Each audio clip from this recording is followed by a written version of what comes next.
আমাদের জীবনটা কেমন একটা অদ্ভুত, তাই না? সব কিছুকে মিলিয়ে মিশিয়ে একসাথে চলার নামই হলো সংসার। সব সময় ভালো লাগা মন্দ লাগাকে মিশিয়েই একটা সুসম্পন্ন সংসার গড়ে ওঠে। Hello everyone, good evening. তোমরা সকলে কেমন আছো? আশা করি খুব ভালো আছো। সুকুমারস ব্লগে তোমরা আবার একবার ওয়েলকাম জানাচ্ছি একটা নতুন ব্লগের সাথে। তো আমরা তিনজনে মিলে বেরিয়ে পড়েছি একটু জামদানি রোডের উদ্দেশ্যে। অনেকদিন ধরে ইচ্ছা করছিল যে একটু ঘুরতে যাব, তো সময় সুযোগ হচ্ছিল না বলে কোথায় বেরোতে পারছিলাম না। তো দেখো এই রাস্তাটা আসতে আমার যে কী ভালো লাগে, বিশেষ করে সন্ধ্যের দিকটা, যখন সন্ধ্যে নামে সূর্য অস্ত যায় তখন আরও বেশি ভালো লাগে। রাস্তাটা খুব ফাঁকা নির্জন, কিন্তু যেই একটুখানি ক্রস করব, মানে জামদানির দিকটা ঢুকবো গাতির দিকে, তখনই না রাস্তায় ছোটো ছোটো সুন্দর ছোটো ছোটো দোকান রয়েছে, আর দেখতেও বেশ ভালো লাগে। সবাই মিলে গল্প গুজব করছে, বেশ ভালো লাগছে। বাইরে ঝোড়ো হাওয়াও বইছে। তো অ্যাকচুয়ালি যাচ্ছি, আজকে সেরকম কোনো প্ল্যান ছিল না যাব, তো ভালো লাগছিল না, কী করবো, তেমন কোনো কাজও ছিল না বাজারে আজকে, যার কারণে একটু বললাম চলো এখান থেকে ঘুরে আসি, মানে জামদানি রোডের এখান থেকে ঘুরে আসি। আসলে ফালুদা শুনছিলাম, তো এখানে মটকা মালাই পাওয়া যায় একটা দোকানে, সেই দোকানেই মানে ফালুদা খেতে গেছি আমরা। তুমি দাদাভাই আগের দিন খেয়ে এসে বলেছে খুব সুন্দর হয়েছে, তো ওই জন্যই গেছিলাম আজকে। তো আমরা পৌঁছে গেছি আদিত্যর স্পেশাল কুলফি মালাইয়ের দোকানে। তো এখন এখানে দাঁড়িয়ে রয়েছি, বেশ ভিড় রয়েছে দোকানে।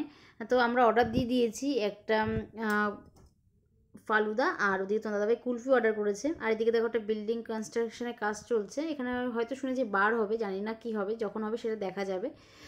তো দূষণতা ঘুরে ঘুরে দেখছি, লাইটের আলো এদিক ওদিক করছে।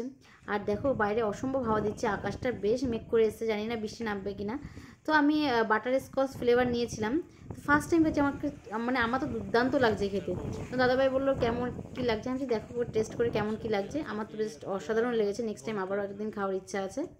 তো যাই হোক, ওখান থেকে যথারীতি খাওয়া দাওয়া কমপ্লিট করে চলে আসলাম একটা কলার দোকানে তুতু শোনার জন্য কলা নিতে। তো দাদাভাইয়েরও খুব পছন্দের একটা কলা, সেটা হচ্ছে মর্তমান কলা, ওটা আমার খুব পছন্দের, তো ওটাই নিয়ে নিয়েছি। আর আমার সবথেকে পছন্দের যে ফুডের দোকান এখানটা, মানে আমাদের গোবরডাঙ্গা বাজারে, সেটা স্টেশন রোডে। তো দাদার এখান থেকে আমি কোনো দিন মানে খালি হাতে ক্রস করি না, মানে খাবার নিয়েই আমি ক্রস করি জায়গাটা।